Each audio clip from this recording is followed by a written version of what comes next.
네, 복잡한 투자를 쉽고 명쾌하게. 안녕하세요. 투자의 재발견의 용경빈입니다. 자, 유틸리티 ETF라고 많이 좀 들어보셨는지 모르겠습니다. 새로운 투자 관심 목록으로 요즘 한국과 미국에서 인기가 상당한데요. 그 이유를 좀 들여다보면요. 우선은 관세에서 자유롭다, 뭐 이런 장점이 있긴 합니다만 그보다 또 이 변동성에 대한 방어도 탄탄하다, 이런 평가들도 있습니다. 자, 과연 유틸리티 ETF 어떤 것들이 있고 또 어떤 장점이 있고 어떻게 투자하면 좋을지 오늘 얘기를 한번 쫙 나눠보도록 하겠습니다. 자, 그럼 오늘의 주제부터 함께 만나보시죠. 강수민 캐스터입니다. 네, 이번 주 시장에서 가장 핫했던 소식 중 하나였습니다. 엔비디아가 데이터 센터 구축을 위해서 오픈 AI에 1,000억 달러를 투자할 계획이라고 전해졌습니다. 이처럼 최근 글로벌 증시에서는 AI 데이터 센터 이야기를 이제는 빼놓을 수가 없게 되는데요. AI로 데이터 센터 수요가 폭증하면서 인프라 투자, 이제는 선택이 아니라 필수라는 이야기도 나오고 있습니다. 그만큼 유틸리티 ETF에 대해서 오늘 좀 꼼꼼하게 정리해볼 필요가 있겠습니다. 지난주 미국의 원전주들이 특히 상승세를 보였는데 그 배경에는 크게 두 가지 또 호재가 있었습니다. 미국과 영국이 공동으로 원전에 대규모 투자를 하기로 합의를 했고요. 또 월가에서는 원전 시장 규모가 10조 달러 이상으로 커질 거라는 관측이 나오면서 오클로라든지 뉴스케일 등 종목들이 물론 어제는 좀 큰 폭으로 빠지긴 했지만 지난주에는 상승 랠리를 보였습니다. 국내 ETF 시장이 전력 인프라 전 영역으로 이제 투자 범위를 또 넓혀가고 있는 흐름도 함께 연출이 되고 있습니다. 원자력에 국한되지 않고 ESS 에너지 저장 장치나 데이터 센터, 반도체 후공정 등을 포함하면서 전력 밸류체인 전체가 이제 투자 대상이 되는 건데요. 3일 전인 23일 라이즈 AI 전력 인프라 ETF가 새롭게 출시가 됐고요. 하나로 전력 설비 투자, 또 코덱스 AI 전력 핵심 설비 ETF, 타이거 글로벌 AI 전력 인프라 액티브 ETF까지 모두 작년, 그러니까 최근에 상장됐습니다. 다만 전력 인프라 투자에 대한 리스크, 또 우려의 목소리도 물론 있습니다. 아무래도 좀 장기 프로젝트다 보니까 정책 추진 속도나 원자재 가격에 따라서 성과의 변동이 있을 수도 있고요. 정책 방향이나 환율 금리 환경에도 영향을 받는다는 지적들이 나오고 있습니다. 따라서 오늘은요, AI 테마로 재조명받고 있는 유틸리티 ETF에 어떻게 투자를 해야 될지 지금부터 전문가 두 분과 함께 투자 포인트 세워보겠습니다.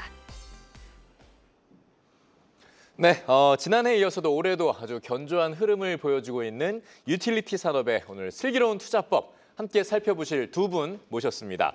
자, 먼저 천기훈 신한자산운용 솔 ETF 팀 팀장, 그리고 박현정 대신증권 연구위원 자리했습니다. 어서 오시죠. 안녕하세요. 네, 안녕하세요. 반갑습니다. 네. 자, 먼저 우리 박현정 연구위원님께 좀 질문을 드려볼게요. 뭐 요즘 원전을 중심으로 해서 유틸리티 관련주들이 굉장히 인기를 많이 받고 있지 않겠습니까? 네. 네, 뭐 이런 이유가 아무래도 데이터 센터발 반도체주 랠리에 대한 이슈가 있었기 때문인지 아니면 또 뭐 다른 우리가 좀 살펴볼 만한 모멘텀 같은 것들이 있었는지 한번 먼저 좀 짚어주시죠. 네, 일단 최근 몇 년간 하이퍼스케일러 기업들이 AI 데이터 센터에 대해서 투자를 늘려왔었고, 그래서 이제 뭐 반도체주 랠리가 있었고, 또 유틸리티주 관련된 ETF들도 함께 좀 모멘텀 있게 과거에 비해서는 상승하고 있는 모습을 보이고 있다라고 봐주시면 되겠습니다. 그래서 예. 미국에 상장된 대표적인 유틸리티 ETF인 엑셀유에 대해서 제가 구성 섹터를 좀 가지고 와 봤는데요. 예. 섹터 구성을 한번 봐주시면 이제 전기 유틸리티의 비중이 굉장히 높은 편임을 확인을 하실 수가 있습니다. 그래서 보유하고 있는 종목들도 뭐 넥스테라 에너지라던가 아니면 콘스텔레이션 에너지 같은 미국의 대표적인 전력 관련 기업들을 보유하고 있다라고 봐주시면 되겠습니다. 네, 그 비율도 상당히 높게 좀 수치가 나와 있네요. 네. 네, 자, 그러면 이게 이제 팀장님한테 한번 좀 이어서 여쭤보도록 하겠습니다. 네. 뭐 유틸리티 하면 상당히 이제 저희가 포괄적으로 좀 볼 수 있는 것 같아요. 넓게 범위가 좀 있는 것 같은데 주로 어떤 것들을 좀 얘기하는지 저희 먼저 좀 자세히 살펴볼까요? 네, 일단 우리가 통상 유틸리티 섹터라고 하면 전통적으로 공공재 성격이 강한 좀 경기 방어주의 그 분류가 되는 이러한 섹터다라고 많이들 얘기를 하고 있습니다. 예. 뭐 대표적인 예로 뭐 전력이라든지 뭐 가스, 수도 관련되어 있는 산업들을 의미를 하고요. 근데 요즘에 유틸리티 섹터가 주목을 받는 가장 큰 이유는 이 지금 성장하고 있는 메가트렌드 산업이라고 할 수 있는 AI 산업의 성장과 연결이 돼서 그 밸류체인 안에서의 큰 틀에서 신재생 에너지라든지 그리고 전력 인프라 또는 이제 오늘 또 중점적으로 말씀드릴 원전 관련된 이러한 산업들이 그 안에서 굉장히 또 성장 산업으로 주목을 받고 있다라고 말씀드릴 수 있을 것 같습니다. 그러니까 한마디로 전통형에서 이제는 좀 성장형 쪽으로 이렇게 많이 좀 변화를 옮겨가고 있다고 볼 수도 있겠네요. 투자 관점에서는 그런 것 같습니다. 네. 네. 그렇다면 유틸리티 관련주에 또 영향을 미치는 요인들에 뭐가 있을지도 궁금하더라고요. 어떤 요인들이 있을까요? 예, 일단 유틸리티 산업 같은 경우에는 전통적으로 아무래도 산업의 특성상 정부의 정책이나 또는 규제에 관련해서 영향을 굉장히 많이 받는 산업이다라고 말씀드릴 수가 있을 것 같고요. 네. 예를 들면 이제 우리가 재생에너지 안에서도 그러한 정부의 에너지 전환 정책이 그러한 산업에 굉장한 큰 영향을 미친다라고 말씀드릴 수가 있을 것 같습니다. 그리고 유틸리티 산업 같은 경우에는 산업의 특성상 또 대규모 투자가 필요한 그러한 산업 중에 하나이기 때문에 결국 또 금리라든지 이러한 부분에 있어서의 민감도가 상대적으로 굉장히 높은 산업이다라고 정리할 수 있을 것 같습니다. 네, 그렇게 민감한 것임에도 불구하고 여인구 의원님께 좀 다시 한번 질문을 드려보면 뭐 유틸리티가 불안정한 시기에도 투자할 만한 그런 안전자산으로 인식이 되고 있는데 그 이유는 또 뭐라고 봐야 될까요? 유틸리티 같은 경우에는 앞서 잠깐 언급을 드리긴 했지만 뭐 전기라던가 가스 아니면 수도와 같은 그런 서비스를 제공하는 기업들을 뜻합니다. 네. 그래서 민간 기업이지만 어떻게 보면 공공재적인 성격이 강한 그런 사업들을 영위를 하고 있기 때문에 규제를 받을 수밖에 없어서 일단 수익 폭이 제한적이기 때문에 다소 안정적인 모습을 보인다라고 봐주시면 되겠고요. 네. 그리고 이제 또 유틸리티 섹터 같은 경우에는 보통 배당을 높게 지급하는 경우가 많습니다. 그래서 저희가 S&P 500에 투자하는 SPY 같은 상품이 연에 이제 1.09% 정도의 배당금을 지급을 하고 있는데 유틸리티 ETF인 엑셀유 같은 경우에는 이제 2.7% 정도로 시장 대비 높은 수준의 분배금을 지급하고 있다라고 봐주시면 되겠습니다. 네, 안정적이면서도 배당도 높다. 분명히 장점인 것 같은데요. 자, 뭐 이렇게 이제 말씀해주신 것 중에 팀장님께 좀 다시 또 여쭤볼게요. 네. 유틸리티 중에서 이제 가장 각광받던 게 또 좀 전에 말씀해주셨지만 원전이 있지 않겠습니까? 네. 예, 그런데 이 탄소 중립 시대에 들어들면서 좀 원전이 약간 이제는 좀 시들해지는 거 아니냐, 좀 이렇게 좀 저무는 거 아니냐 이런 평가가 있었지만 되려 지금 이제 트럼프 2기 들어서면서 원자력 르네상스다 뭐 이런 표현까지 나올 정도로 원전에 대한 인기가 계속 높아지고 있거든요. 이런 배경이나 이런 흐름들은 좀 어떻게 보면 좋을까요? 지금 원전 산업이 주목을 받고 있는 전체적인 흐름을 이렇게 플로우로 보게 되면 예. 결국 우리가 AI 산업이 점점 성장을 하게 되면서 또 이제 전력에 대한 수요가 그만큼 올라올 수밖에 없다. 그러면 그 전력의 수요를 맞추기 위해서는 기존에 우리가 앞에서 탄소 중립도 말씀을 주셨지만 신재생 에너지뿐만이 아니라 결국 그 상대적으로 여러 에너지원 중에서 뭐 탄소 배출량이라든지 그리고 또 운영의 안정성 측면에서 경쟁력을 가지고 있는 원전을 사용할 수밖에 없다라는 이러한 플로우가 결국에는 지금 원전 관련된 그리고 SMR을 중심으로 해서 이런 원전 관련된 주들이 주목받는 가장 큰 틀의 스토리라고 말씀드릴 수가 있을 것 같고요. 네. 특히 이제 원자력 같은 경우에는 지난 5월에 이제 트럼프 행정부에서 원전 관련해서 이제 전략적 산업으로 육성하겠다는 행정명령을 통해서 공식적으로 이제 우리나라 그러니까 미국 산업에서의 또 전략 산업으로 좀 정했다라고 말씀드릴 수가 있는데 네. 거기에 또 재생에너지의 뭐 세제 혜택이라든지 이러한 부분을 축소를 하면서 그러한 기조를 쭉 유지를 하고 있고요. 앞에서 뭐 앵커님도 잠시 말씀을 주셨지만 최근에 또 영국과의 원전 관련 협정을 통해서 다시 한번 또 SMR 관련되어 있는 주들 중심으로 해서 원전 관련된 주들이 또 주목을 받는 또 하나의 또 모멘텀이 됐다라고 말씀드릴 수가 있을 것 같습니다. 네. 그리고 또 이제 지금 원전 안에서 또 SMR이라고 하는 이제 소형 원전, 모듈러 원전이 굉장히 주목을 받고 있는데요. 예. 뭐 기존의 원전 같은 경우에는 다른 에너지원 대비해서 이러한 적은 연료로 굉장히 높은 효율의 에너지를 전력을 생산할 수 있다라는 기존의 본연의 경쟁력을 가지고 있는데 여기에 이제 SMR 같은 경우에는 뭐 경제성이라든지 그리고 또 설치라든지 이런 부분에 있어서의 유연성, 안정성 측면에서 차세대 원전으로 굉장히 주목을 받고 있고 지금의 원전 관련된 주들 안에서의 주도주로 굉장히 또 대표주들이 뭐 뉴스케일이라든지 오클로와 같은 종목들이 투자자들의 많은 관심을 받고 있다라고 있다라고 말씀드릴 수가 있습니다. 그래서 이제 SMR은 기존의 원전이 가지고 있던 본연의 장점은 유지를 하면서 그 안에서 예를 들면 도서 지역이라든지 지역의 운영의 설치에 대한 안정성도 가지고 있고요. 예. 그리고 장기적으로 봤을 때는 군함이나 뭐 비행선 이런 데도 이제 설치를 할 수 있을 만큼 작은 규모로 이제 운영을 할 수가 있고 거기에 또 데이터 센터의 이제 전력에 대한 그런 또 공급할 수 있는 주요 에너지원으로 주목을 받고 있기 때문에 지금 원전 산업과 이런 또 유틸리티 섹터 안에서의 가장 주도주라고 말씀드릴 수 있을 것 같습니다. 네, 앞서 말씀해주신 것처럼 요즘은 대형 원전보다도 SMR이 정말 대세다라는 생각이 드는데 대형 원전은 더 이상은 좀 경제적인 가치가 없다라고 보는 게 맞을지 궁금하더라고요. 사실 SMR 같은 경우에는 이제 늘어나는 온사이트 수요에 대응하기 위해서 굉장히 좋은 대안이 있지만 그렇다고 해서 이제 대형 원전 같은 경우가 경제적 가치가 크지 않다라고 말할 수는 없을 것 같습니다. 네네. 그래서 이제 저희가 넷제로 에미션 시나리오에서 봤을 때 기존 원전을 연장하는 것이 이제 매우 비용 효율적인 방법으로 나타나고 있고요. 그래서 국제에너지기구의 발표에 따르면 이제 원전을 이제 연장 운영을 하는데 들어가는 비용이 메가와트 시당 이제 40달러에서 60달러 선으로 나타났습니다. 근데 SMR 같은 경우가 이제 50달러에서 100달러 사이이기 때문에 어떻게 보면 기존 원전을 운영을 하는 것이 경제적으로는 좀 더 저렴할 수도 있다라고 보고 있고요. 예. 특히나 이제 규모의 경제를 고려했을 때는 대형 원전 같은 경우에는 이제 고정 비용이 들어가는 게 단위 전력당으로 봤을 때 낮아질 수 있는 효과를 누릴 수가 있습니다. 그렇기 때문에 이제 SMR 같은 경우에는 대량 생산을 하거나 표준화를 해야지만 이제 경제성을 확보할 수 있다는 점을 좀 염두를 해주시면 좋을 것 같고요.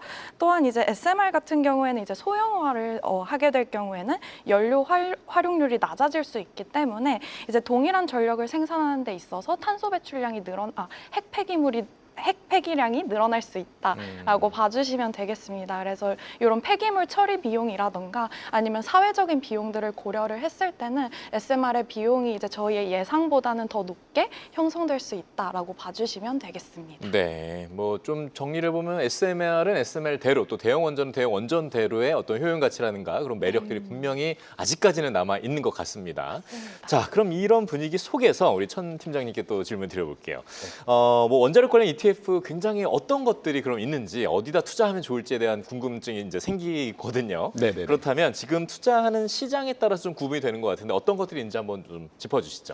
예, 지금 최근에 국내 ETF 시장 안에서 이제 원전 관련되어 있는 ETF의 그런 상품 출시의 트렌드를 간단하게 말씀을 드리면 예. 기존에는 뭐 전력주 또는 이제 유틸리티라는 섹터 안에서 브로드하게 이제 투자하는 상품들이 좀 주류를 이뤘다면 특히 이제 올해를 기점으로 국내 원전 산업에 집중해서 투자를 하는 이러한 ETF들이 굉장히 상장이 많아지고 있다라는 걸 먼저 말씀을 드리고요. 예. 지금 화면에도 나오고 있지만 저는 크게 이제 해외 투자하는 원전 관련 ETF 그리고 또 국내 투자하는 원전 관련 ETF를 나눠서 말씀을 드리면 지금 이제 연초 이후의 수익률 기준으로 위에서부터 차례로 말씀을 드리면 저희 소울 원자력, 미국 원자력 SMR 같은 경우에는 이제 우라늄 채굴부터 뭐 원전 건설 또는 운영 등의 이제 밸류체인 전반적으로 커버를 하는 이러한 상품인데 예. 미국 원자력 관련 기업들에 집중 투자를 한다라는 게 가장 큰 차별점 중에 하나다라고 말씀드릴 수 있을 것 같습니다. 네. 그래서 뭐 상품명에도 나와 있지만 라이즈 이제 글로벌 원자력이라든지 그리고 또 플러스 글로벌 원자력 밸류체인 같은 경우에는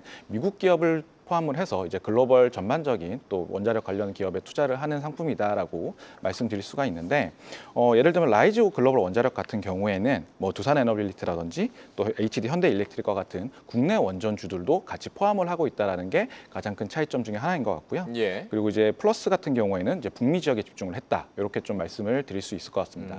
그리고 다음으로 이제 넘어와서 이제 국내 원자력 ETF들을 하나씩 좀 말씀을 드리면 소울 한국 원자력 SMR이라든지 세 번째 이제 타이거 코리아 원자력 같은 경우에는 이제 순수 대형 원전이나 SMR 관련된 주들로 구성이 되어 있다라고 말씀드릴 수 있을 것 같고요. 상대적으로 이제 나머지 두 개 ETF들 대비해서 좀 더 압축되어 있는 포트폴리오로 구성이 되어 있다. 예를 들면 솔 같은 경우에는 12종목, 타이거 같은 경우 15종목으로 구성이 되어 있기 때문에 두산 에너빌리티라든지 한국전력, 현대건설과 같은 이러한 국내 주요 원전 기업들이 상위 기업으로 올라와 있고요. 타이거 코리아 원자력 같은 경우에는 구성 종목이 솔보다는 조금 더 한 3종목 정도 많지만 그 중간에 DLENC와 같은 종목이 또 10% 가까이 편입되어 있다는 게 특징 중에 하나다라고 말씀드릴 수 있을 것 같고 네. 마지막으로 이제 한나로 원자력이라든지 에이스 원자력 테마 딥서치 같은 경우에는 이제 물론 원자력이라는 이름으로 들어가 있지만 전력 관련돼 있는 주들 예를 들면 뭐 HD 현대일렉트릭이라든지 효성중공업과 같은 종목들도 같이 상위 종목으로 들어가 있다는 게 앞에서 말씀드렸던 두 개 종목과 가장 큰 차이점이라고 말씀드릴 수 있을 것 같습니다. 네, 확실히 이름만 봐서는 좀 어려울 수 있지만 그 종목들까지 같이 짚어주시니까 네. 좀 더 이 상품들이 잘 보이는 것 예, 같습니다. 그 안에 좀 차별성이 있죠. 예, 그렇죠. 네. 자, 좋습니다. 이렇게 천 팀장님이 이제 국내에 상장된 유틸리티 ETF 상품들을 좀 소개를 해주셨는데요. 뭐 국내 말고도 미국에 상장된 유틸리티 ETF든 어떤 게 있는지 또 궁금하실 겁니다. 그래서 저희가 준비를 했습니다. 강수민 캐스터가 핵심 1분 컷으로 준비했는데요. 함께 만나보시죠.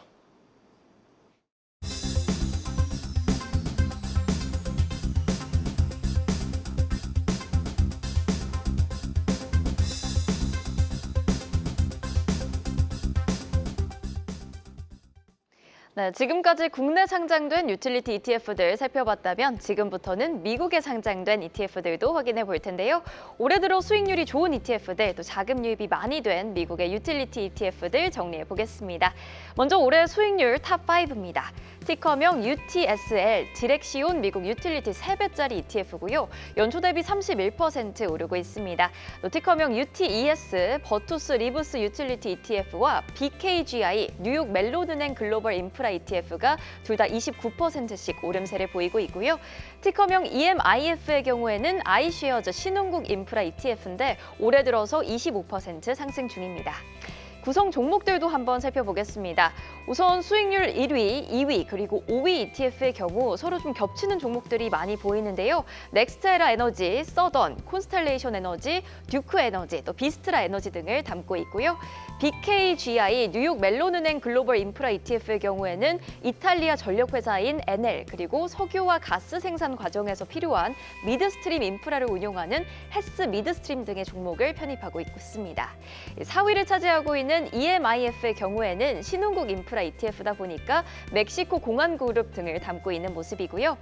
그렇다면 이번에는 올해 들어서 자금 유입이 많이 된 순서대로도 탑5를 뽑아보겠습니다. 우선 티커명 IGF입니다. 아이쉐어즈 글로벌 인프라 ETF가 연초 대비 23억 달러 자금이 유입되면서 1위를 기록하고 있고요. 티커명 XLU, 아까 연구위원님께서도 언급해 주셨는데 SPDR S&P 500 유틸리티 ETF가 18억 달러 정도 유입되면서 2위를 차지하고 있고 FXU, 퍼스트 트러스트 유틸리티 ETF가 3위를 차지했습니다. 그리고 티커명 UTES, 버투스 리브스 유틸리티 ETF와 NFLI, 플렉스 시어즈 글로벌 인프라 ETF가 이어서 4위와 5위를 기록한 모습입니다. 구성 종목들도 조금 더 자세하게 살펴보겠습니다. IGF, 아이쉐어즈 글로벌 인프라 ETF에는 항공 오퍼레이터인 아에나 SME, 그리고 호주의 도로 회사인 트랜스 어반 등을 담고 있는 모습이고요. 티커명 XLU의 경우에는 익숙한 종목들로 좀 구성이 되어 있습니다. 넥스트라 에너지와 서던, 콘스텔레이션, 그리고 비스트라 등으로 구성이 되어 있습니다. FXU 퍼스트 트러스트 유틸리티의 경우에는 구성 종목별로 차지 비중이 4%대로 조금 골고루 담고 있는 모습을 볼 수가 있겠고요. UTES, 버투스 리브스 유틸리티 ETF 또한 대표적인 유틸리티주들로 구성이 되어 있습니다. NFRA 플렉스 시어즈 글로벌의 경우에는 홀로 조금 다른 구성 종목들 보이고 있는데 소프트뱅크 그룹과 도이치텔레콤을 4%씩, 그리고 캐네디언 퍼시픽 레일웨이와 AT&T, 버라이즌 등 통신주들을 담고 있습니다. 이렇게 해서 올해 미국에 상장된 유틸리티 ETF들의 수익률, 그리고 자금 유입 현황들 체크해봤는데요. 계속해서 투자 전략 이야기 나눠보겠습니다. 네, 미국 내 상장된 유틸리티 ETF 상품들을 쭉 좀 살펴보셨습니다. 자금 유입 현황까지 보니까 이런 종목들이 지금 인기를 받고 있구나 이렇게 또 체크를 해보셨을 수 있을 것 같은데요. 자, 다시 좀 원전 얘기로 좀 먼저 돌아가 보도록 하겠습니다. 우리 박현정 연구위원님, 원전 산업에 대한 뉴스가 아무래도 지금 계속해서 회자가 되는 게 웨스팅하우스와의 불공정 계약 논란, 네. 이 뉴스는 계속해서 지속이 되고 있거든요. 이런 게 지금 국내에는 좀 어떻게 좀 불리하게 아니면 유리하게 어떤 방향으로 좀 작용이 될지 궁금하거든요. 네, 불공정 계약에 대해서 조금 말씀을 드리면 어쨌거나 이제 뭐 저희가 국내에 원전을 건설하는 거에 비해서는 해외 수출할 때 이제 수익성이 다소 악화가 될 수는 있다라고 보고 있습니다. 다만 이제 저희가 해외 수출 계약을 받게 될 경우에 앞으로는 미국의 제재를 받을 가능성이 낮아졌기 때문에 시장이 확대된다는 점에 좀 더 주목을 할 필요가 있다라고 봐주시면 좋을 것 같습니다. 예. 그리고 팀장님께도 한 가지 여쭤보겠습니다. 이제 최근에 미국과 영국이 대규모로 원전 공동 투자에 나섰다라는 소식이 있었는데 이게 한국 기업들에게는 조금 새로운 기회가 될 것인지 아니면 장벽으로도 작용할 수가 있을까요? 네, 물론 이제 장단점은 있을 수 있지만 글로벌 원전 시장이 확대된다라는 측면에서는 저는 기회 요인이 훨씬 더 많다라고 생각을 하고요. 네. 예를 들면 미국 같은 경우에는 보통 이제 원자로 기술이라든지 우라늄 농축과 같은 원천 기술에서는 사실 장점을 가지고 있지만 결국 이제 시공 능력 측면에서는 이제 미국 기업들이 조금 경쟁력이 상대적으로 떨어진다라고 볼 수가 있거든요. 그렇기 때문에 두산 에너빌리티라든지 현대건설과 같은 국내 기업들과의 전략적인 파트너십이 굉장히 중요한 구조다라고 말씀드릴 수 있을 것 같고 그게 지금 국내 원전주들이 이제 주목을 받는 가장 큰 이유 중에 하나다라고 말씀드릴 수가 있을 것 같습니다. 그래서 실제로 우리 국내 원전 산업 같은 경우에는 과거에는 이제 한전이나 한수원과 같은 이제 팀 코리아 체제로 글로벌 시장에서의 모멘텀을 가져갔다라고 하면 그러한 탈원전 정책에서 꾸준히 경쟁력을 유지를 하면서 지금은 이제 중요한 그 두 축 중에 하나로 이제 국내 이제 민간 기업들이 미국의 이제 주요 원전 기업들과의 전략적 협업을 통해서 지금 화면에도 나오고 있지만 뭐 웨스팅하우스를 비롯해서 뮤스케일이나 또 오클로와 같은 이러한 기업들과 국내 기업 간의 긴밀한 협업 관계를 통해서 지금의 네. 경쟁력을 가지고 가고 있는 그리고 이게 주가에 지금 반영이 되고 있는 상황이다라고 말씀드릴 수가 있을 것 같습니다. 네. 자, 뭐 지금 저희가 이제 AI 시대를 맞아서 계속해서 이제 안정적인 전력 공급이 최우선의 과제거든요. 그러기 위해서 바로 원전을 끝까지 포기할 수 없고 개발이 되는 건데, 그것도 그에 따른 건 사실 전력 기기 부분을 또 볼 수 없지 않겠습니까? 그렇기 때문에 뭐 빅테크가 여러 가지 데이터 센터에 수십억 달러를 지금 또 투자를 하고 있고요.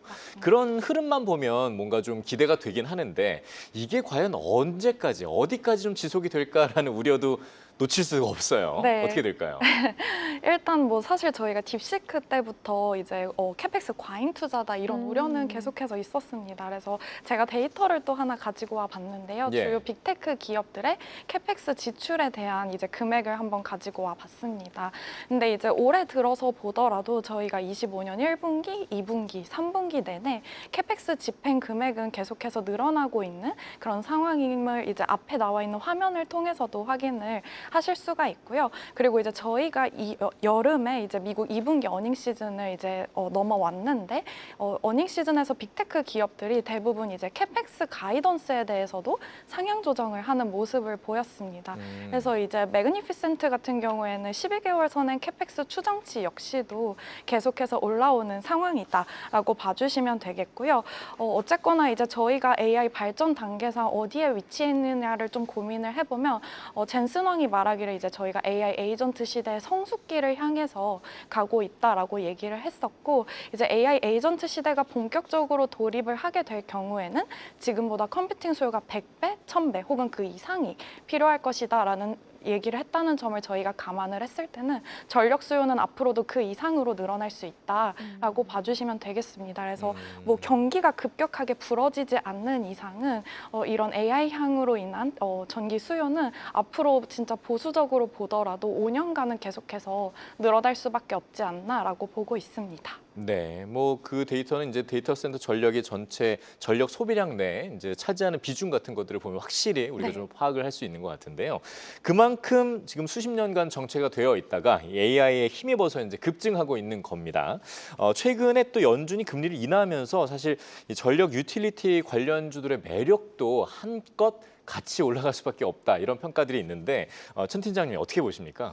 예, 뭐 말씀 주신 것처럼 이제 AI 산업이 구조적으로 성장을 하면서 그 안에서 결국 전력 관련돼 있는 주들 그리고 원전 관련돼 있는 주들은 수혜를 받을 수밖에 없다라는 이러한 큰 틀에서의 스토리가 계속 유효한 것 같고요. 예. 그리고 이제 최근에 이제 금리가 이제 지속적으로 인하하는 흐름을 보이면서 결국 이제 초기에 대규모 설비 투자가 필요한 유틸리티 산업의 특성상 그러한 금리 인하를 통해서 비용이 어느 정도 개선이 되면서 이익 개선이 되는 그런 효과를 기대할 수 있다라는 점을 첫 번째로 말씀드릴 수 있을 것 같고 예. 뭐 앞에서 박영건 위원님도 말씀을 주셨지만 이것도 유틸리티 섹터가 전통적으로 배당 측면에서의 한 3% 이상의 평균 배당 수익률을 가지고 있기 때문에 이러한 또 금리 인하기에는 이러한 그 산업에 대한 성장성 외에 또 인컴 수익 측면에서도 상대적으로 좀 경쟁력을 가질 수 있는 그러한 측면에서는 좀 긍정적으로 볼 수 있을 것 같습니다. 네, 뭐 하지만 또 말씀해 주신 대로 이 금리 인하 기간에는 그럴 수 있는데 이제 네. 고금리 때가 또 걱정이지 않겠습니까? 맞습니다. 특히나 좀 취약해질 수 있다고 하는데 그 이유는 뭐라고 보십니까, 박 연구위원님? 유틸리티 같은 경우에는 결국에는 대형 프로젝트로 이제 구성이 되는 산업입니다. 그렇기 네. 때문에 이제 프로젝트를 집행하기 위해서 투입되는 비용이 이제 어마무시한 수준이기 때문에 그래서 금리에 민감한 수준의 모습을 보일 수밖에 없다라고 봐주시면 되겠습니다. 네. 그렇다면 유틸리티 ETF를 투자할 때 이것만은 꼭 체크하자 또는 이것만은 꼭 있어야 한다 하는 것들에는 어떤 것들이 있을지도 한번 팀장님께 여쭤보겠습니다. 네, 일단 유틸리티 특히 이제 원전 관련된 ETF들 같은 경우에는 이러한 이제 그 산업의 특성상 정책의 변화에 굉장히 민감하고 그리고 제가 지속적으로 말씀드리지만 굉장히 대규모 투자 자금이 필요한 그런 산업이기 때문에 굉장히 좀 소요 시간이 긴 프로젝트성 산업의 성격이 강하다고 말씀드릴 수가 있을 것 같습니다. 그렇기 때문에 특히 원자력 관련된 투자는 단기 타이밍보다는 장기적인 관점에서 실제 지금 원전 관련된 주들이 오르는 것이 장기 전력 수요량에 대한 모멘텀이기 때문에 그런 장기적인 호흡으로 일단 접근하시는 게 좋을 것 같고요. 최근에 특히 미국의 SMR 관련된 주들의 주가 변동성을 보시면서 느끼셨겠지만 전통적으로 최근에 이제 이러한 원전 관련된 주들의 주가 흐름을 보게 되면 단기 변동성이 굉장히 크기 때문에 그래도 그 안에서의 테마에 대한 불우도함을 좀 더 가져가시는 것도 하나의 방법이 될 수가 있고 그리고 또 ETF가 가지고 있는 본연의 분산 투자라는 장점을 잘 활용하셔서 그러한 변동성을 조금 낮추시는 그러한 전략으로 접근하시는 게 조금은 마음 편한 투자가 되지 않을까라고 생각을 하고 있습니다. 네, 또 ETF의 매력이 거기서 또 한번 다시 드러나게 되는군요. 맞습니다. 자, 저희가 오늘 이렇게 해서 유틸리티 ETF와 관련된 투자에 대한 고민들을 저희가 쭉 좀 나눠보고 있는데요. 뭐 많은 얘기를 드렸습니다만 다시 한번 좀 정리를 해보는 시간이 될 것 같습니다. 먼저 천 팀장님께 유틸리티 ETF 투자 전략을 한 줄로 정리해 본다면 어떻게 좀 정리할 수 있을지 부탁드려보겠습니다. 네, AI 시대의 전력 수요량에 대한 예정된 미래라고 말씀드릴 수가 있고 그런 유틸리티 섹터 안에서의 선별이 굉장히 중요하다. 이렇게 좀 정리해 볼 수 있을 것 같습니다. 예정된 미래니까 그 안에서의 선택과 선별이 중요하다. 네. 네, 이 점을 좀 기억해야 될 것 같고요. 우리 박현정 연구위원님은 어떻게 한 줄 정리해 주실까요? 네, 저도 이제 천 팀장님처럼 이제 AI의 수요로 인해서 수혜를 반드시 볼 섹터라고 보고 있고요. 그래서 과거에는 어떻게 보면 좀 지루한 섹터라고 여겨질 수 있겠지만 앞으로는 어떻게 보면 성장성을 함께 노릴 수 있는 그런 섹터다라고 봐주시면 되겠습니다. 네, 분명히 잠재력이 있는 섹터다라는 걸 또 한번 기억을 해볼 수 있는 것 같습니다. 자, 오늘 저희가 이렇게 좀 유틸리티 ETF 말씀을 나눠봤습니다만 아직도 궁금증이 남았다 하시는 분들, 시청자 여러분들의 궁금증을 저희가 또 뭐 두 가지로 정리를 해봤습니다. 강수민 캐스터 첫 번째 질문부터 좀 정리해 주시죠. 네, 첫 번째 질문입니다. 원전이나 전력이 주도주로 부상을 할 때와 또 지금을 비교했을 때는 조금은 지지부진한 모습인데요. 반등을 과연 할 수 있을까요? 라는 질문입니다. 팀장님께서 한번 답변해 주실까요? 네, 최근에 사실 상반기 이후에 우리가 조방원이라고 하죠. 국내 증시를 이끌었던 이러한 주도 섹터들이 굉장히 좋은 흐름을 보이면서 우리나라 증시를 이끌었다라고 말씀드릴 수가 있는데 최근에 특히 이번 주에 그러한 주도 섹터들의 주가 변동성이 굉장히 컸다라고 말씀드릴 수가 있을 것 같습니다. 뭐 주요한 원인은 워낙 많이 올랐기 때문에 거기에 대한 차익실현 물량도 있을 수가 있을 것 같고요.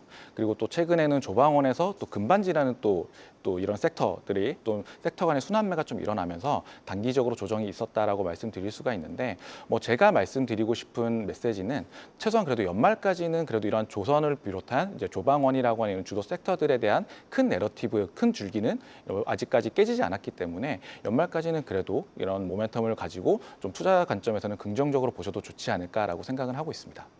네, 두 번째 질문도 바로 이어서 한번 드려보겠습니다. 유틸리티에 가스나 유가 관련 인프라도 포함이 되는 게 맞나요? 라는 질문인데 투자 전략이 좀 궁금하신 것 같아요. 그래서 어떨 때 들어가는 게 좋을지 말씀해 주시면 좋을 것 같습니다.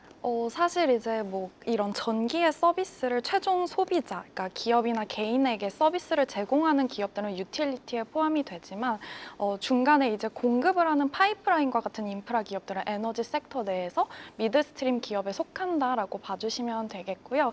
그래서 이제 미드스트림 기업들 같은 경우에는 이제 운송이나 아니면 이제 처리하는 요금이 주수익원이다라고 봐주시면 되겠습니다. 근데 또 한편으로 중요한 요소 중에 하나가 물동량의 증가라고 봐주시면 되겠는데 에너지 인프라 관련해서는 뭐 최근에 트럼프가 알래스카 프로젝트에 대한 얘기도 계속해서 하고 있는 상황이고 또 이제 IEA 국가 에너지 기구는 2030년까지 LNG 수요가 증가가 예상이 된다라고 발표한 상황입니다. 그래서 이런 물동량이 증가하는 시기에 관심을 가지실 필요가 있다라고 봐주시면 되겠습니다. 네, 이렇게 해서 저희가 Q&A 두 가지 질문을까지 답변을 정리해 드렸습니다.